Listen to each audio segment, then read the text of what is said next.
Treasury Cabinet Secretary Ukur Yatani is a man with possibly the most difficult job in the country at the moment, turning around the dwindling economic fortunes of a population weighed down by the endless shocks from the coronavirus pandemic. Born and raised in torrid, dusty fields of Marsabit County, Yatani has punched his way to the top of the public service, holding one of the most powerful cabinet positions. Vincent Odwor caught up with him as he prepared for the biggest day of his life. On the 14th floor of the National Treasury headquarters in Nairobi, we found Cabinet Secretary Ukur Yatani putting together the final touches just before delivering his economic plan, the 2020-2021 budget. It has indeed been one of the biggest days of the former Marsabit governor's life, stepping out of the treasury, the symbolic briefcase in tow, and standing on the big stage with nearly all pair of eyes on him. The 53-year-old never imagined he would get here. I wasn't sure that I'll even be a cabinet secretary or a finance or a minister in this government anytime.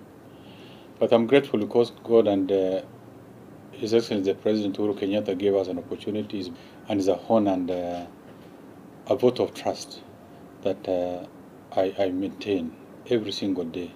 In public service, Yatani rose from a district officer in 1992, a district commissioner in 2002, North Hall legislator in 2006, an ambassador to Austria in 2009, before being elected the first governor of Marsabit County in 2013 on an ODM ticket. He failed to retain the seat in 2017 and was appointed CS for Labor and Social Protection. He would later take over the country's vault on acting basis before being appointed permanently to the powerful cabinet position. All this is due to his work ethic and discipline, he says. I don't have a certain degree of social life. I have to work extra hard to cope with my workload here. So you'll see me in the office on Sundays, on Saturdays, late in the evening. I have to come here early morning. Occasionally when I get time and I go to church. I believe I'm a Catholic. Occasionally I go to church.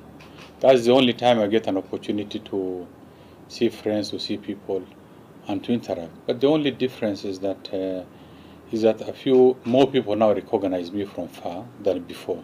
Otherwise, I haven't attached too much meaning to too much officialdom or too much, craving for space. I just walk my own path.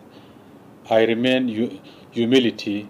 It reminds me of a virtue that I need to walk. The master's degree holder in public administration and public policy undoubtedly has a near impossible task at the moment: reviving an economy brought to its knees by a silent enemy which respects no law of war. The unprecedented also happened. The COVID-19 tampered with the locust. This is now an extra load that we had not anticipated. We worked on a path. Kenyans were quite concerned about the size of government. They were concerned about the size of government expenditure. They were also concerned about debts. So those are things that we are set our eyes on to address them. But this is a hot seat. The man he took over from suffered a huge fall from grace. But where we are now, we are trying to do it a different way. But they also justified because we were ambitious. We wanted to achieve so much within a very limited time. And that's why borrowing was inevitable.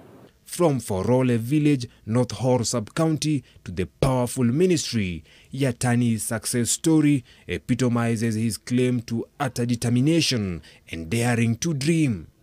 Vincent Odwor, NTV.